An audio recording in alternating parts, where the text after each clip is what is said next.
Say, kids, what time is it? It's kind of like watching TV, but, in your car. 104.7 The Cave, Mike the Intern, Jay Stevens in the Yes. studio. It is Dark Side of the Stream after our little holiday break, episode 117. We're back, And baby. nothing to get us into the new year, but a great documentary about a field in Texas where they found over 30 bodies over the last several decades. Yeah, over decades. That's the wacky part here. It's a Couldn't be just one guy. it could possibly be. And we'll get to that in a little bit because there is a theory there, but we've got a lot to go through in this episode of Dark Side of the Stream 117. We are discussing Crime Scene, the Texas Killing Fields, a 3-part miniseries on Netflix at the end of 2022. Incredible story, very sad story. It was rated one of the top docuseries of 2022 with over 23 million total hours viewed. So very, very interesting documentary. What's crazy about this was there was actually a real, like a movie, a fictional movie made before the documentary. So like Hollywood got their hands on this before. And some of the It was a killing field in Vietnam or something, right? Is that what it's about? The killing field? No, Texas Killing Fields came out in 2011. It's actual movie about like loosely based on this. Wow, okay. So like I said, it was a fictional story that came out before this documentary, and some of the victims' parents were pretty ticked off about this because they felt like it sensationalized this whole thing. Also, the filmmakers didn't bother to notify a lot of the victims' parents, so they were pissed off about it. The whole thing is shady. The whole area. It is. The people that did get notified felt like it was a good thing because it brought it back out into the forefront and saying, hey, look, this is happening. And then eventually they would come up with this miniseries in 2022. Over 30 bodies found in this stretch of land outside of League City, Texas.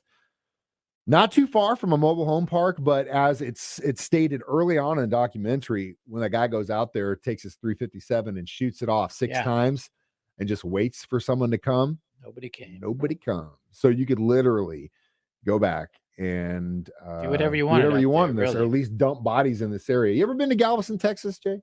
No, I have not. You ever been to Houston? Probably just passing through. Like flight, you never. Flights. H-Town is crazy. My grandparents lived in Houston when I was a kid, probably in the early to mid 90s for a few years. So definitely spent some time in Houston. We'd vacation in Galveston. So I drove by this plot of land numerous times on I-45. You're making yourself a suspect now. Well, no, I was like 9, 10. I mean, when like I was trying to do a whole lot.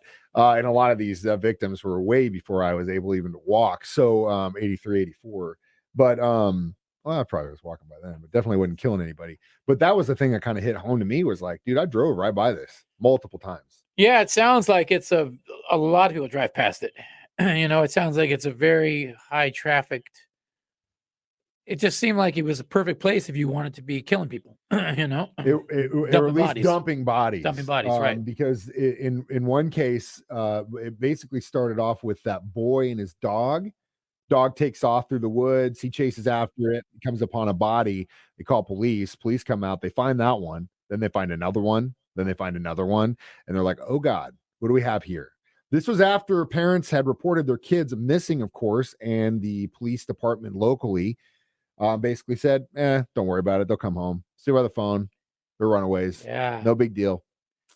But one father, you got to give props to that guy for taking initiative. Yeah, definitely. And that was probably one of the hardest things to watch. His his resolve was after losing his daughter, and what he's done since then. And we'll talk more about that next when we return. Dark Side of the Stream on 104.7 The Cave. 104.7 The Cave. Mike the Intern, Jay Stevens back in the studio. It is Dark Side of the Stream episode 117 discussing Crime Scene, the Texas Field Killings. So basically this started really started in the early 80s when they found the 3 victims, but then since then they went back and they started finding a lot more out in this area near League City off of the I-45 corridor. Mainly the bodies of young women. A lot of the women, at least in the early 80s, also had the same kind of description, brunette, kind of the same age, between 15 and 18. But this goes back as far as like the early 70s, literally like 71, 72, that this area was used as a dumping location for bodies. So that brings us to our next thing, which was the man who lost was Laura Miller. Was that her name, it was her, or it was either her. I want to say it was either her or it was her. Anyway, basically, one of the guys lost his daughter, and he went to the police and said, "Hey, look, my kid's missing. She literally was just walking home from the gas station after using the payphone there. It was half a mile." The cops were like, she ran away. Yeah, the cops blew off a lot of stuff. And then he's like, no, you don't understand. She has seizures. She has to take this medication twice a day. If she doesn't have it, it's going to be really bad for her. And the response from the detective was, she's resourceful. She can find her own medication. Yeah. As a father, what would your response be to that, Jay Stevens?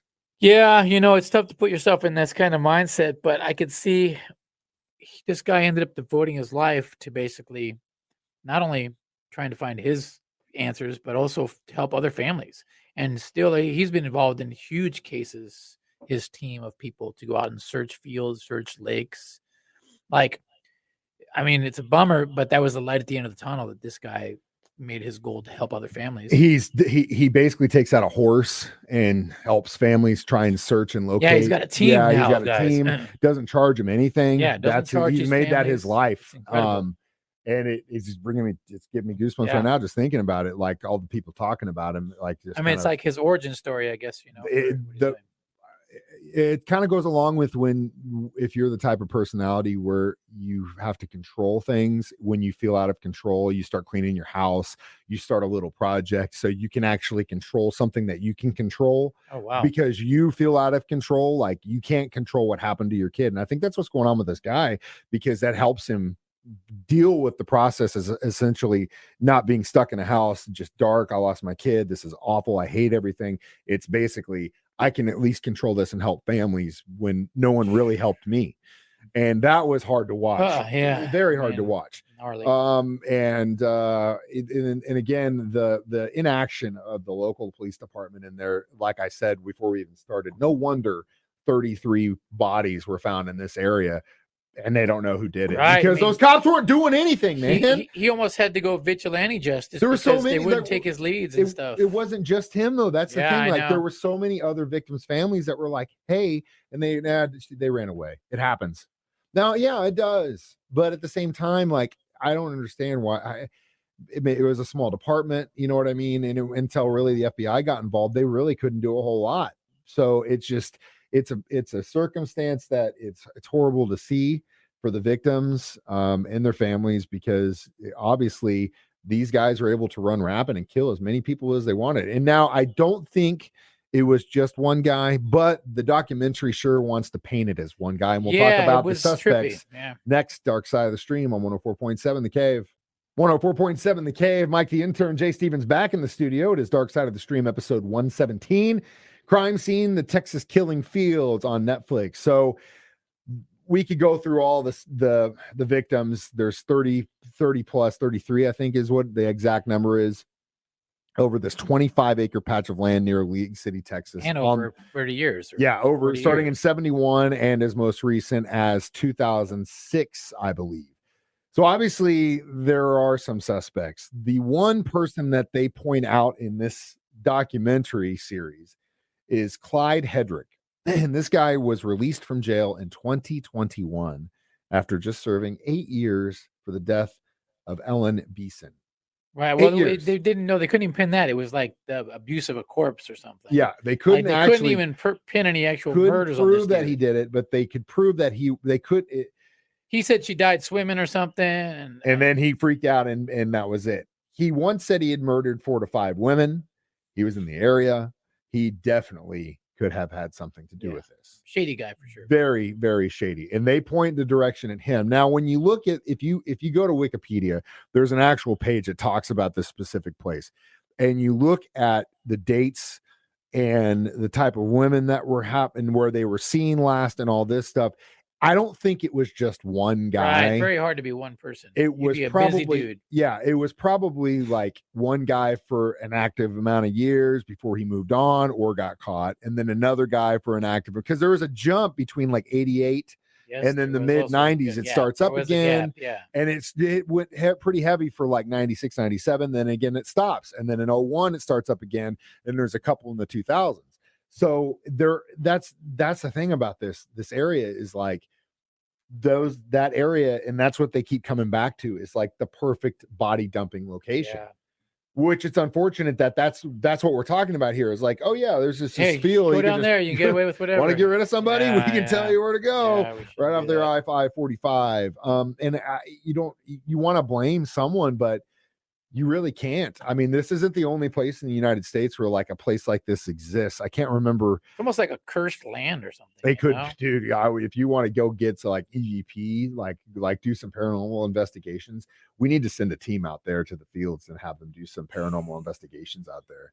You know what I mean? See if they pick up any EVPs, orbs, like any kind of things like that. Indian gravesite, dude. It'd be nuts. It'd be crazy. I wonder if they've actually done this. We need to look into that. But bar none, it's an unfortunate story. It's a crazy story. But like I said, this isn't the only place that exists like this in the country. There at least isn't in the northern part of the country a stretch of interstate where it's been known to be a dump location because it's so remote. And what the theory is that a lot of truckers, or at least certain truckers, would pick up, prostitutes at gas stations or people hitchhiking and have their way with them and dump them in this stretch. And it's the same thing. It's just an opportunity in a location that people kind of know about.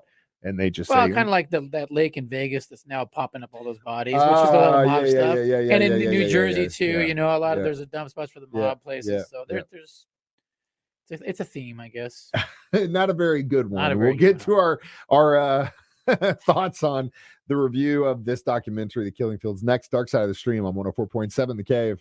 104.7 The Cave. Mike the Intern, Jay Stevens back in the studio one more time. This is Dark Side of the Stream, episode 116. We are discussing The Killing Fields documentary on Netflix. I would give this at least a hard 3.5 fields, if not 4. Yeah, probably the same. It was good. It's interesting. It was a little bit slow at some points, but I mean, incredible story. There's a lot of information to pour through. I mean, you're talking about 33 plus bodies, multiple suspects. And like I said, that father who has made it his life to help families, like it's deep, bro. That's gnarly, man. It is. It's a heartbreaking story, as we're both parents. We both got kids. Imagine, man. And it's just, I don't know what you would do. I would have to go down the path this old man went with this search and rescue thing. I'd devote my life to that. Justice. Just because at that point, you have to be able to control something. You can't bring your kid back. You can't control that. And if you're not getting the help that you're asking for or feel you need, like, you have to do it yourself, man. It's horrific. It sucks. It sucks to be in that position. I can't even imagine. And my hearts and thoughts go out to them and their families. Hopefully this doesn't keep happening in that area. Maybe they should just pour some. But that's the thing. They can't, because now it's basically a great it's a plot of crime scene. Well, it's a crime scene, but it's also a funeral plot, man. I mean, you go out there, you see crosses all over the place. That FBI agent walking through, and he's just around crosses. You're like, you think you're, wow. Yeah. It's sad. It's eye-opening. For my pick, I have not really a happier note, because this is a wacky, twisted story as well, man. And gosh, all right. So my pick will be also on Netflix. Don't Pick Up the Phone. Ooh. It is about a series of calls to fast food restaurants where they would make the manager, over the phone, they would make the manager strip search an employee. And these managers went along with it. The guy said he was a cop. Until one actual manager stood finally up and somebody said, goes, wait a minute, this is not right. Are you kidding me? Yeah. You want me to do what? But this is after hundreds of this thing went down. Like, it's crazy. It's how can people be so stupid? But it's sad. People are stupid. Don't pick up the phone. That's what we watch next week. Pick up the radio. Yeah. Every Thursday, 9 a.m. and 6 p.m. Jay Stevens, Mike the Intern. You can also stream this live on Facebook Live or YouTube every Thursday. I'm Mike the Intern. This is Jay Stevens reminding you we watch movies, so you don't have to. Dark Side of the Stream on 104.7 The Cave.